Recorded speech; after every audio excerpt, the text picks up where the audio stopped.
Before you jump off that boat and say, look, I'd rather drown in the ocean than go any further with you.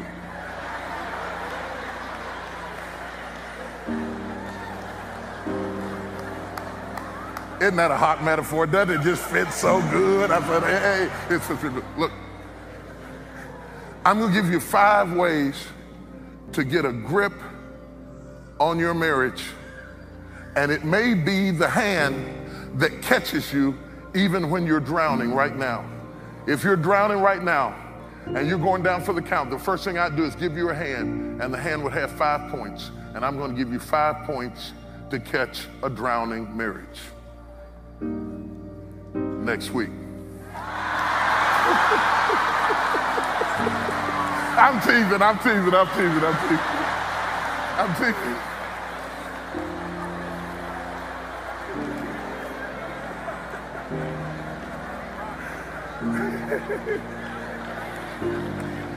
Can I go further?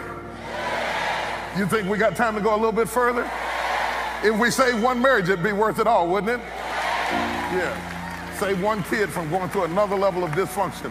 Number 1, I want to talk to you about the art of knowing. The art of knowing. The art of knowing. The art of knowing. The Bible says that the man dwells with the woman according to knowledge. Knowledge, the art of knowing. Not assumptions. Knowing.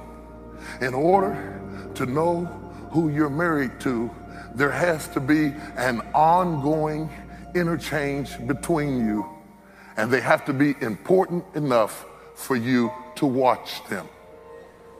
This knowing is, there are 2 different words that are used in the New Testament for knowing. One of them means knowledge, to have acquired knowledge, and the other one is progressive knowledge. It means an ongoing development of knowledge. The type of knowing that I'm suggesting that you need in a relationship is an ongoing knowing that you are forever a student of the person you love. Forever a student of the person you love. The very fact, you don't have to be a professor. You don't have to be a professor, forever a student. The very fact that you're a student says you're still interested in me. But when you think you're a professor in loving me and you walk away, it reads out to me that you are no longer interested. So the Bible says, dwell with her according to knowledge. You'll be able to stay as you continue to know.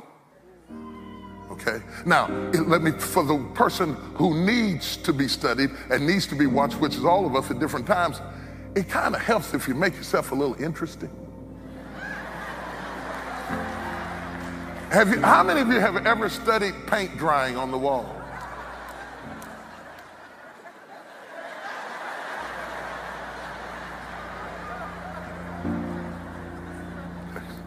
I'm back. The art of knowing means that you have to make a conscious investment in being a student of that other person. I didn't say an investigator. I didn't say a 007 snoop. I didn't say a private investigator who's going through their phone and going through their mail. What is this about? What's going on? No. Study me. And then you won't have to watch this.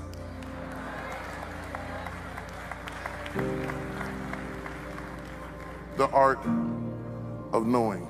You dwell with them according to knowledge. This is why the Bible encourages the first year to be a development year, learning foundation, and then building on that foundation, and periodically understand that you have to amend the Constitution. And you have to sit down and talk and get to know them again. In order to get to know them again, you got to date them again. And in order to date them, as I define dateness, it's not the cutesy, hotsy-totsy stuff where we pretend to be something that we're not for 3 hours in the evening and go back home. But let's get down to the bricks and the rocks and the mortar of getting engaged in life together and connecting with each other. The art of knowing means we have to periodically go through the whole romance process again and find out, who are you now? Who are you now? Where are you now? My famous all-time line, my wife will tell you this right now, is, what do you mean by that? Don't say nothing to me if you don't want me to say that, because when I ask you that, I want to be sure that I understand what you said. And I'm going to get into that a little bit deeper, because just because you said the same words doesn't mean that you meant the same thing. Number 2, that's the art of listening. The art of listening. We spend a lot of times telling you to communicate. I'm telling you, communication is not as important as listening. In fact, most of the couples I counsel, everybody's talking, nobody's listening.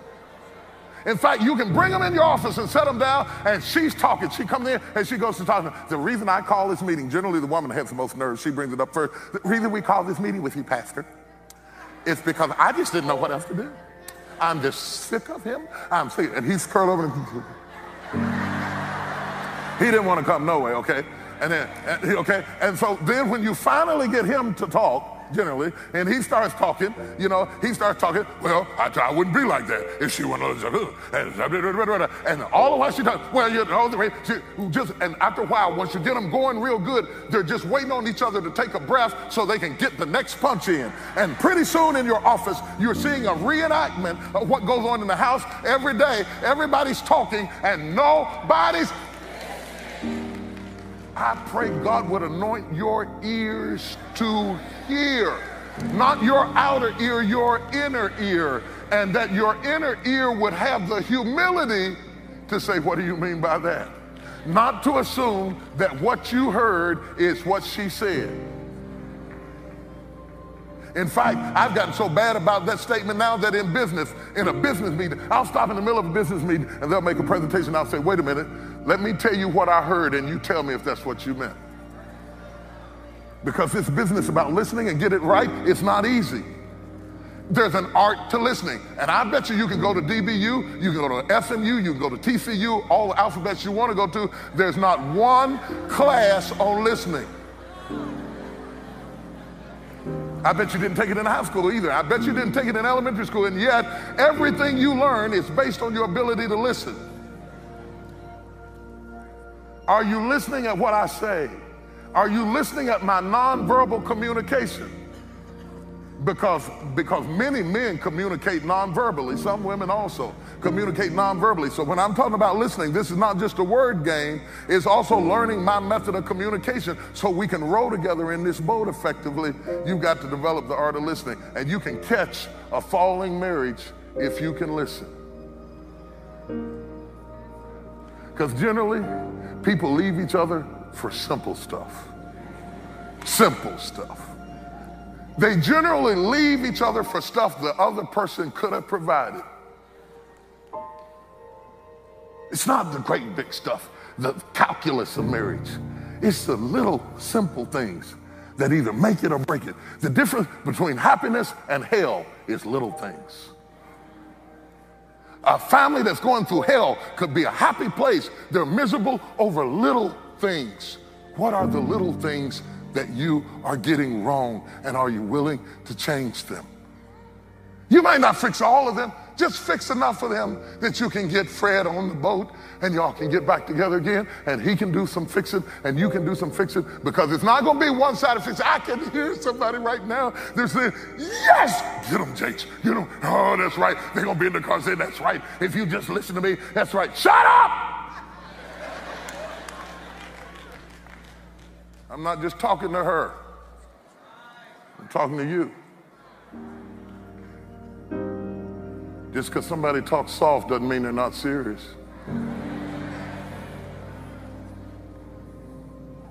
Just because he talks soft doesn't mean he's not serious. Most of the time we're too busy to listen. And if you don't listen, you're going to lose. And then you're going to pay all of these professionals to come in and help you listen.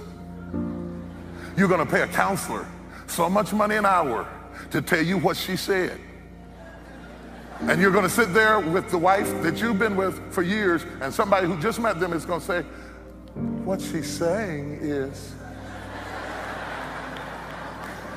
And if you don't listen to the counselor because you storm out of there, we're not going back to counseling. Then you're going to end up with a lawyer who's going to say, now what he's saying is, and you're going to get this much, and all of them are going to bill you. They're gonna make money off of you because you will not listen. Money you could have spent in the Bahamas, money you could have gone to South Africa with, money you could have spent a week in Hawaii with, you're gonna spend all kind of money dividing up stuff you worked all your life to get because you won't.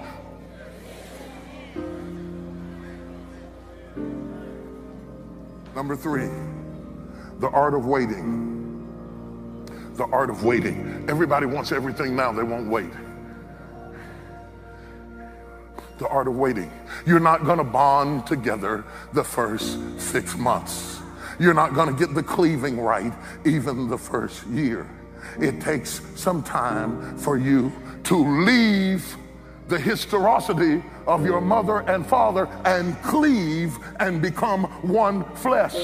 You're going to go through some name changes, and you're going to go through some frustration because you're still leaving and cleaving, and it's a process before your mother finally gets out of your head and your father finally gets out of your head, and you start developing a new culture and a new philosophy that your kids one day will have to grow up and leave and cleave. The art of waiting. Jesus, as busy as he was, sat by the well all day waiting on one woman to come down to the well. He knew she would get there, and he waited. There are some men in this room. There are some men in this room who are waiting for you, sister, at the well. He's waiting. A waiting man is a man who hasn't given up.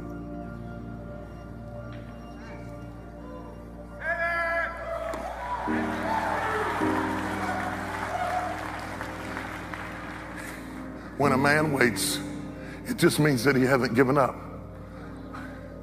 Brother, there's a waiting woman.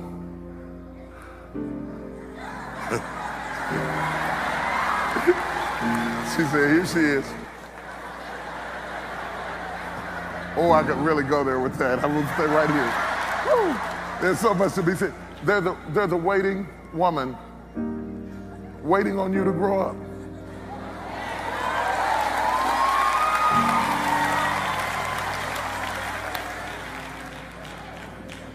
If we take a skin graft and we take a piece of skin from here and we put it on a wound right here because we're all wounded, it takes a while. No matter how good the skin is, it takes a while for the skin to graft. If you're not willing to wait, you're going to mess the wound up and have to go back to the beginning and meet somebody new and start all over again. And you're going to end up at the same place. I know you don't believe it. I know you don't hear me. I know you think I'm stupid, but you are going to end up at the same place with the second wife that you ended up with the first wife. If you don't fix what's wrong with you, it is going to happen again. 50%, 64, 74% is going to happen.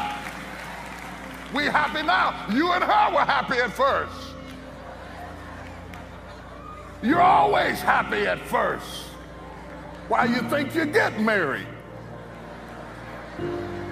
Everybody's happy at first.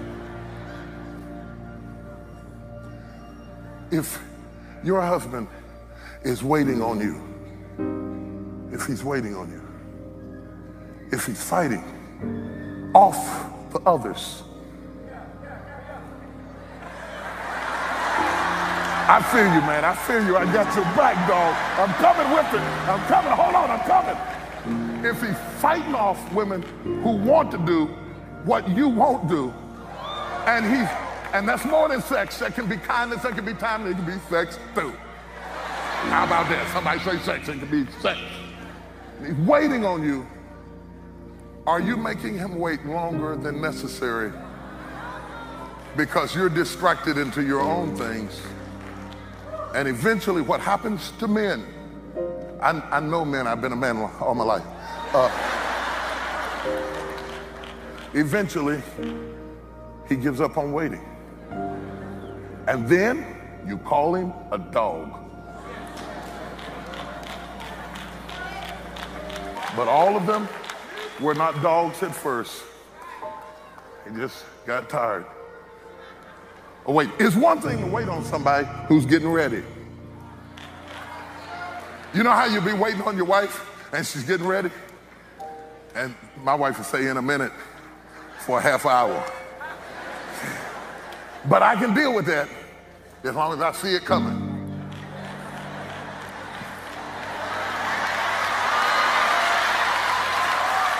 It's coming. It's not there yet, but it's coming. So what I do, this is how I do this, guys. I jingle my keys, you know, just to remind her that I'm waiting. I don't mind waiting as long as it's coming. What becomes difficult is when you're waiting and you see no change.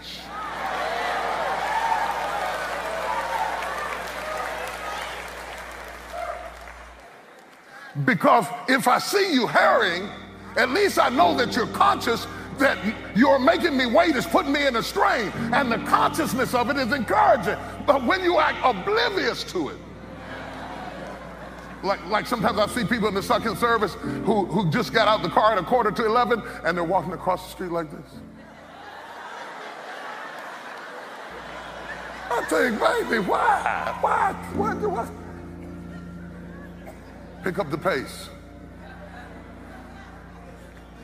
And you that are waiting, don't give up. You got too much invested. Too many tears, too many years, too many kids, too much time. And some of y'all, I don't know, it's hard to encourage you. You ain't been married long enough to be tired. You tired? You've been married 2 years and wore out. Come on, baby, what's the matter?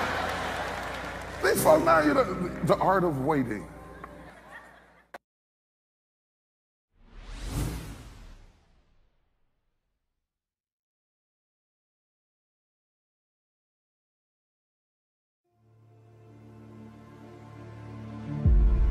It's not what you go through, it's how you feel about it. It is your emotional reaction to what you go through. It is the agony that you go through internally about it that makes it as severe as it is. Other people go through the same thing that you face, and it is just smooth sailing because they don't have inner turmoil about it. Where does the inner turmoil come from? The inner turmoil comes from expectation. And when things don't go as they are expected to go, because we have a propensity to need to be able to control everything, we get frustrated because it is not going as we predicted that it was going to go. It might not feel good right now. It might not look good right now, but it's going to turn out all right. Love you, Daddy. Motivation at your fingertips.